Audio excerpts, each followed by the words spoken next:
गोव्याचे लोक सुशिक्षित आहेत, समजदार आहेत. विकास कोण करू शकतो हे त्यांना ठाऊक आहे. ते थोडे बाजूला राहून त्यांनी महिलेला एका संधी दिलीत. माझी खात्री आहे की जनिता मडकईकर ह्या 9,000पेक्षा जास्त मताधिकाऱ्यांनी निवडून येणार.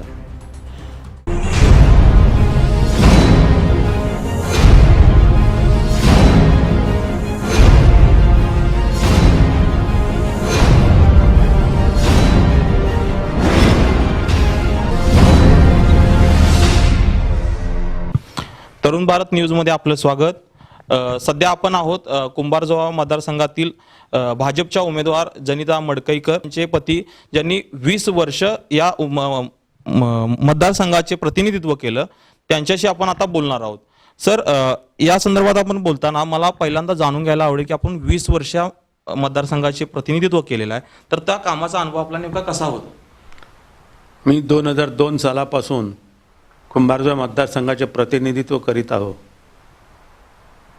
पूर्वी मी जेव्हा आमदार होतो सुरुवातीला, त्यावेळेला एकदम म्हणजे हा मतदारसंघ एकदम अविकसित असा होता, मागासलेला म्हणत होतो. पाण्याचे प्रश्न, मग विजेचे प्रश्न,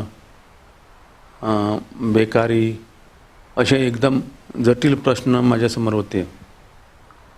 पण माझ्या सुदैवाने मला मंत्रिपद मिळाले व त्या मंत्रिपदाचा मी पुरेपूर फायदा घेऊन जवळजवळ आजपर्यंत 1,000हून अधिक लोकांना सरकारी नोकऱ्या दिल्या. त्याशिवाय इकडे या मतदारसंघात विजेचा प्रश्न होता, पाण्याचा प्रश्न एकदम जटिल होता. ते प्रश्न पण सोडवले गेले. अनेक म्हणजे प्रत्येक गावागावात क्रीडा मैदानं तयार केलीत, जिम्नेजियम तयार केलेत. म्हणजे जे काही त्यावेळी प्रश्न म्हणून माझ्यासमोर आले होते ते सगळे प्रश्न मी जास्तीत जास्त सोडवलेले आहे. पण माझा एक विश्वास आहे, विकासाची कामे ही कधीही संपत नसतात, पूर्ण होत नसतात. विकास हा सदोदित चालू ठेवावा लागतो. यावर्षी केलेले रस्ते पुन्हा 1-2 वर्षाच्या आत पुन्हा करावे लागतात आणि हे विकासाची कामे चालूच ठेवावी लागतात. पण आतासुद्धा आपण जेव्हा या वेळेला माझ्या मिसेस म्हणजे भारतीय जनता पक्षाच्या उमेदवार श्रीमती जनिता मडकईकर हिच्या प्रचारासाठी घरोघरी फिरतोय, तेव्हा नोकरीचा प्रश्न अजूनही लोकांसमोर आहे. लोकांची प्रथम एक मागणी असते ती म्हणजे त्यांच्या घरात अमुक एखादी मुलगी किंवा मुलगा ग्रॅज्युएट झालेला आहे, इंजिनियर झालेला आहे, शिकून बेकार आहेत, नोकरीची वाट बघतोय. हा एकदम जटिल प्रश्न आहे अजूनही. म्हणूनच जनिता मॅडमने एक गोष्ट एकदम प्रायोरिटीमध्ये घेतलेली आहे, ती म्हणजे नोकरीचा जो प्रश्न आहे तो प्रायोरिटीने सोडवायचा. लोकांना जिथे जिथे जातात, जिथे हा प्रश्न उपस्थित होतो, तिथे लोकांना पण आश्वासन दिले गेलेत की प्रथम वर्षी निवडून आल्याबरोबर एका वर्षाच्या आत कमीत ते 500 ते 1000 लोकांना सरकारी नोकऱ्या मिळवून देणार आणि ती गरज पण आहे. सर, आपण सांगितलं त्याप्रमाणे युवकांच्या नोकरीचा प्रश्न तर आहेच, तर याचबरोबर आणखी काय प्रश्न जे अजून आपण म्हणल्याप्रमाणे ते प्रोसेसनं सुरूच राहणार आहेत आणि त्या संदर्भात आपले विकासाचं कसं धोरण असणार आहे यापुढेच्या कार्यकाळात? कुंभारजोवा मतदारसंघ हा बेसिकली वेगवेगळ्या बेटांचा आहे. एकूण या मतदारसंघात 7 बेट आहेत वेगवेगळे. म्हणजे इकडून समजा फिरायचं असेल तर सहजासहजी संपूर्ण मतदारसंघ पूर्ण करायला 2-4 दिवस लागतात, कारण फेरीबोट क्रॉस करून जावे लागते. मग तिकडे फिरल्यानंतर एक बेट क्रॉस केल्यानंतर त्या बेटाच्या आतमध्ये आणखी जर कुठे दुसऱ्या वाड्यावरती जायचं असेल तर आणखी एक नदी पार करून जावे लागते. असा हा मतदारसंघ सध्या गोव्याचं राजकारण पाहिलं तर भाजप विरुद्ध इतर सगळे पक्ष असं गृहीत धरलं जातं किंवा असं समीकरण बनलंय. तर हे भाजपचं यश आहे असं म्हणायचं आहे सर आपल्याला नेमकं? हो, निवडणुकीपूर्वीच भाजप विरोधी सगळ्या पक्षांनी म्हणजे भयभीत होऊन सगळे एकत्र आलेत. म्हणजे भारतीय जनता पक्षाला हरवणं तसं काही सोपं नाही हे त्यांना चित्र निवडणूक होण्यापूर्वीच दिसत होतं व म्हणूनच ते भयानेच सगळे एकमेकांना सावरायला एकत्र आलेत व अजूनही अनेक प्रकार ते एकत्र होऊन भारतीय जनता पक्षाच्या विरोधात करीत असतात. पण लोकांना ठाऊक आहे केंद्रात भारतीय जनता पक्षाचे सरकार आहे. आपले देशाचे माननीय पंतप्रधान नरेंद्रजी मोदी चांगल्या प्रकारे देशासाठी काम करतात. आपल्या या राज्यात पण पुष्कळ आम्हाला निधी मिळाला आहे, ज्या निधीमुळे आपण रस्ते, आता 2-3 मोठे पूल बांधकाम चालू आहे, अशी अनेक कामे सुरळीतपणे चालतात. हे सगळे केंद्राच्या सहाय्याने चालतात हे लोकांना माहीत आहे. म्हणून लोकांना वाटतात की इकडे सुद्धा जर राहिलेली कामे जर आमची व्हायला हवी तर पुन्हा एकदा इकडे गोव्यात भारतीय जनता पक्षाचे सरकार सत्तेवर यायला हवे.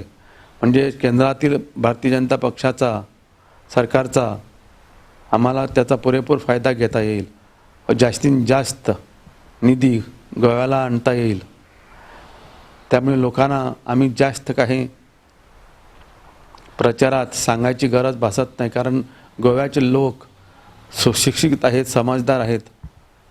विकास कोण करू शकतो हे त्यांना ठाऊक आहे.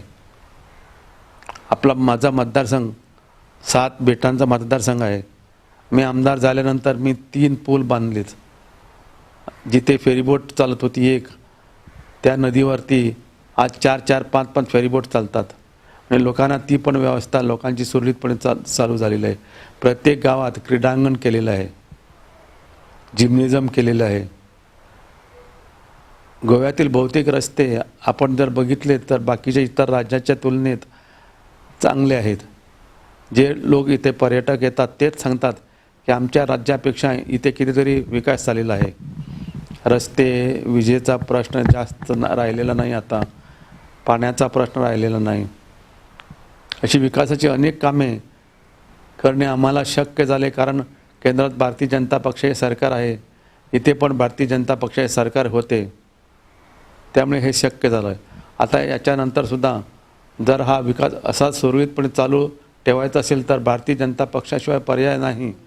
पुन्हा एकदा भारतीय जनता पक्षाचे सरकार गोव्यामध्ये यायला हवेत अशी लोकांची इच्छा आहे आणि तेच होणार.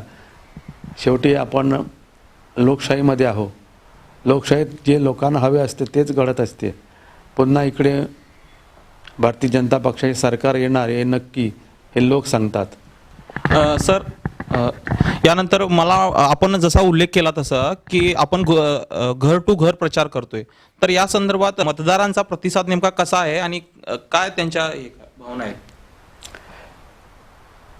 एक गोष्ट प्रामुख्यानं आम्हाला दिसते, मी गेली 5 वेळा निवडणुका जिंकलोय. हे माझी 6वी निवडणूक आहे व गेल्या 20 वर्षात अनेक कामे केलीत.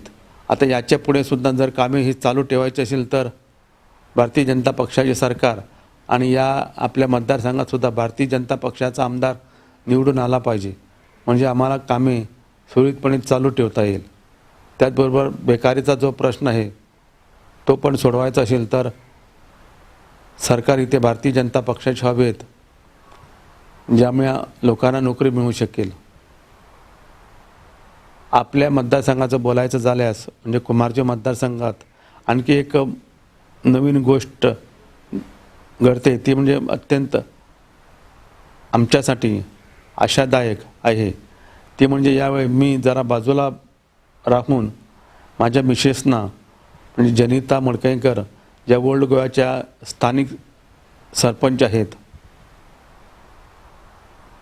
जिनं गेली 5 टर्म म्हणजे 20-25 वर्षे या भागात ओल्डको पंचायत व आजूबाजूच्या भागात पुष्कळ विकासाची कामे केलेली आहेत.